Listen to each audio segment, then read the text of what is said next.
अस्सलाम वालेकुम स्टूडेंट्स। हमारा नेक्स्ट टॉपिक है मोशनल ईएमएफ।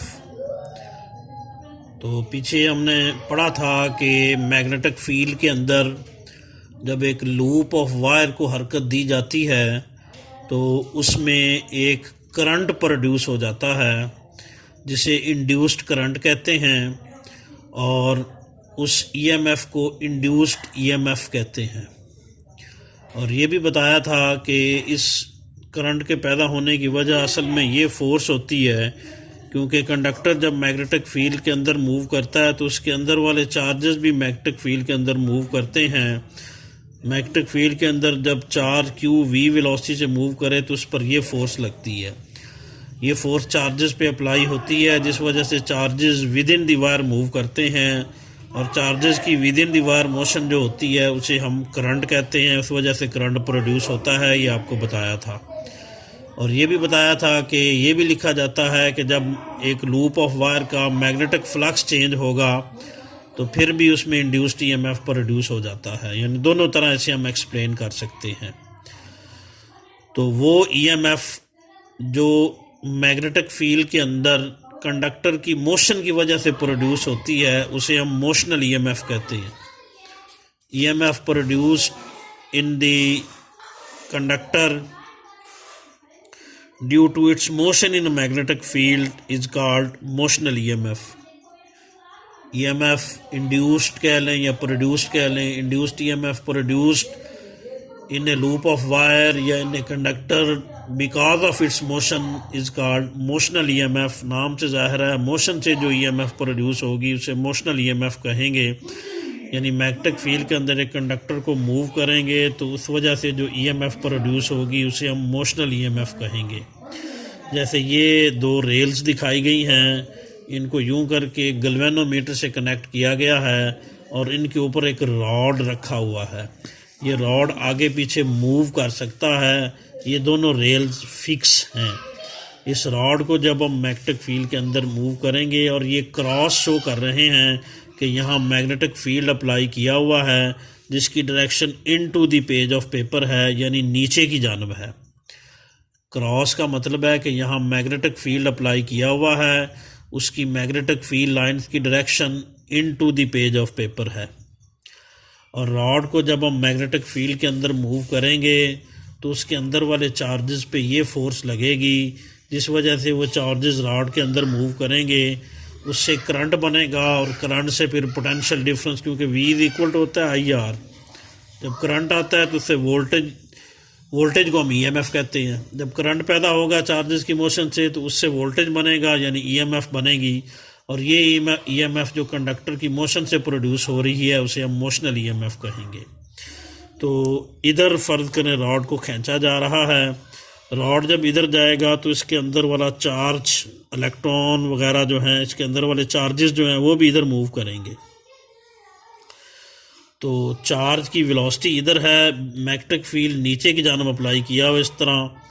तो जब ये रॉड इधर मूव करेगा V वेलोसिटी से तो उसके अंदर वाला चार्ज यानी इलेक्ट्रॉन्स भी V वेलोसिटी से इधर मूव करेंगे। तो चार्जेस की वेलोसिटी की डायरेक्शन इधर होगी, B की डायरेक्शन नीचे है। मैग्नेटिक फील्ड के अंदर जब चार्ज मूव करता है तो उस पर यह फोर्स लगती है। इसकी डायरेक्शन निकालने के लिए V से B की जानब हम छोटे एंगल के ज़रिए दाएं हाथ की उंगलियां घुमाएंगे।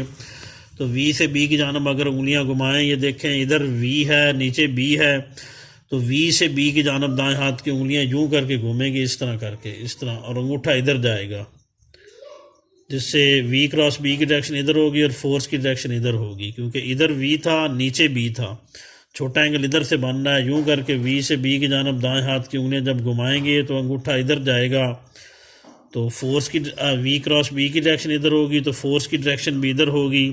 इन चार्जेस पर इधर फोर्स लगेगी इधर, जिससे ये ऊपर जाना शुरू कर देंगे। और हम कन्वेंशनल करंट के लिहाज से इसको स्टडी कर रहे हैं। बताया था कन्वेंशनल करंट पॉजिटिव चार्जेस की वजह से फ़्लो करता है। तो ये चार्ज भी यहाँ पॉजिटिव हैं, तो पॉजिटिव चार्ज इधर जाना शुरू हो जाएंगे। जैसे जैसे पॉजिटिव चार्ज इधर जाते जाएंगे, इस एंड पर पॉजिटिव चार्ज जमा होता जाएगा, और यहाँ पॉजिटिव चार्ज की कमी की वजह से कौन सा चार्ज आ जाएगा, नेगेटिव चार्ज। और यहाँ पॉजिटिव चार्ज में इजाफे की वजह से पॉजिटिव चार्ज आ जाएगा, तो ये पॉजिटिव नेगेटिव के दरमियान एक इलेक्ट्रिक फील्ड बन जाएगा जिसकी डायरेक्शन पॉजिटिव से क्या होती है, नेगेटिव की जानब। उसकी वैल्यू हम पहले निकालते हैं, फिर हम मोशनल ईएमएफ का फार्मूला बनाएंगे। तो फोर्स जो चार्जेस पे लग रही है ये क्यू वी क्रॉस बी है।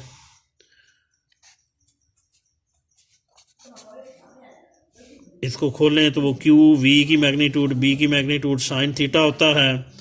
यूनिट वेक्टर एन ऐड नहीं लगाएंगे क्योंकि फोर्स की मैग्नीट्यूड लिख रहे हैं। वी इधर है, बी नीचे की जानब है, इनके दरमियान एंगल 90 का है, परपेंडिकुलर हैं। तो फोर्स कितनी बनेगी, क्यू वी बी, ये फोर्स होगी।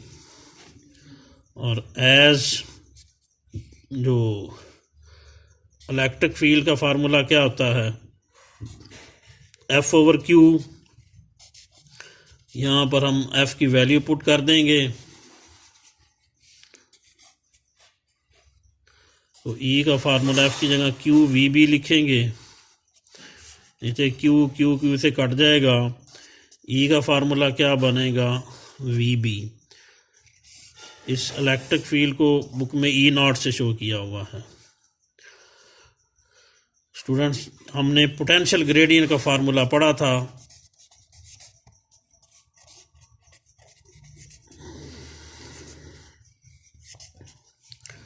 ई बराबर होता है माइनस डेल्टा वी ओवर क्या होता है, डेल्टा आर, ये पढ़ा था। इस केस में इलेक्ट्रिक फील्ड जो है वो ई की बजाय कौन सा हमने शो किया हुआ है, ई नॉट, और पोटेंशियल डिफरेंस को हमने क्या कहा हुआ है, ईएमएफ, ई कह लें। और डिस्टेंस डेल्टा आर, इस जो कंडक्टर की लेंथ है ये बुक में फ़र्ज करें किससे शो कर दें, एल से शो कर दें। तो डेल्टा आर डिस्टेंस जो है वो किसके इक्वल होगा, एल के। तो एल उधर जाके मल्टीप्लाई करेगा हमने, क्योंकि ईएमएफ का फार्मूला बनाना है। याद रखिएगा पोटेंशियल डिफरेंस ईएमएफ होता है। तो एल को उधर जाके मल्टीप्लाई कर दें, माइनस भी उधर आ जाएगी। तो ईएमएफ का फार्मूला बनेगा माइनस ई नॉट, साथ क्या हो जाएगा, एल। और ई नॉट की वैल्यू पुट कर दें। ई नॉट की वैल्यू अभी हमने निकाली थी, कितनी थी, वी बी। ये देखिए ई नॉट की वैल्यू कितनी थी, वी बी। ये हम इधर पुट कर देंगे, साथ क्या हो जाएगा, एल आ जाएगा। तो this is the relation for motional EMF minus v b l. और ये उस केस में होता है जब वी और बी का एंगल कितना हो, 90 का हो। जैसे इस फिगर में वी और बी का बाहमी एंगल 90 का था। कई ऐसे केसेस होते हैं जहाँ वी और बी का एंगल 90 का नहीं होता। तो ये देखें, मैं इसके साथ साथ ही वो कर देता हूँ कि ये देखिए एंगल 90 का हो तो फिर तो ये फार्मूला है फोर्स का। अगर एंगल 90 का ना हो तो फिर ये देखें फोर्स का फार्मूला क्या बनेगा हमारे पास, एफ इज इक्वल टू फिर वो q v b sine theta पूरा हो जाएगा। यानी वो फिर जो है वो थीटा साइन थीटा 1 नहीं होगा। तो उसी तरह ई नॉट की वैल्यू निकालेंगे, यही वाली, यानी जो इधर मैंने किया है वो एंगल 90 के लिए है। अब ये इधर जो कर रहा हूँ एंगल अगर 90 का ना हो तो फिर रिलेशन कैसे बनेगा, वो इधर कर रहा हूँ। ये देखें ई नॉट का फार्मूला क्या है, उसी तरह एफ ओवर क्यू नॉट, वही स्टेप करने हैं, एफ ओवर क्यू। उसी तरह किसकी वैल्यू पुट करनी है, जैसे इधर वैल्यू पुट की थी एफ़ की, यहाँ भी किसकी वैल्यू पुट करेंगे, एफ़ की। तो ई नॉट की वैल्यू, एफ़ की वैल्यू पुट करें, कितनी एफ़ की वैल्यू है, q v b sine theta, नीचे ये क्यू आ जाएगा, क्यू क्यू से कट गया, ई नॉट होगा वी बी साइन थीटा। तो ये फ़र्क होगा। अगर एंगल 90 का तो वो वी बी, 90 का ना हो तो v b sine theta, theta 30 40 60 कोई भी हो सकता है। तो ये स्टेप हम उसी तरह करेंगे ग्रेडियंट वाले। यहाँ वैल्यू बनेगी ईएमएफ की, ये वैल्यू थी। और अगर एंगल थीटा हो, ये तो एंगल 90 के लिए हम कर रहे थे ना, अगर एंगल थीटा होगा तो फिर EMF की ये रिलेशन तो यही बनेगा ना ग्रेडियंट के फार्मूले से, माइनस E0L। ये देखें, ये ग्रेडियंट का फार्मूला लगाएं इस तरह, माइनस डेल्टा V और डेल्टा R। डेल्टा V यहाँ पर पोटेंशियल डिफरेंस है जो EMF के बराबर है, डिस्टेंस L कह दें, L को उधर मल्टीप्लाई कर दें तो EMF का ये फार्मूला बनेगा। ये स्टेप वही है, फ़र्क सिर्फ ये है कि वो हमने एंगल 90 के लिए किए थे, ये एंगल थीटा के लिए कर रहे हैं। तो ये देखिए यहाँ उसी तरह वहाँ भी E0 की वैल्यू पुट की थी, यहाँ भी E0 की वैल्यू पुट करेंगे। तो ये देखिए E0 की वैल्यू थीटा के लिए कितनी निकलेगी, V भी साइन थीटा। वहाँ अकेली V भी थी, यहाँ V भी साइन थीटा है। साथ ये वाला क्या हो जाएगा, L आ जाएगा, तो ये बन जाएगा माइनस VBL साइन थीटा। तो ये मोशनल EMF का फार्मूला होता है जब V और B के दरमियान एंगल थीटा हो।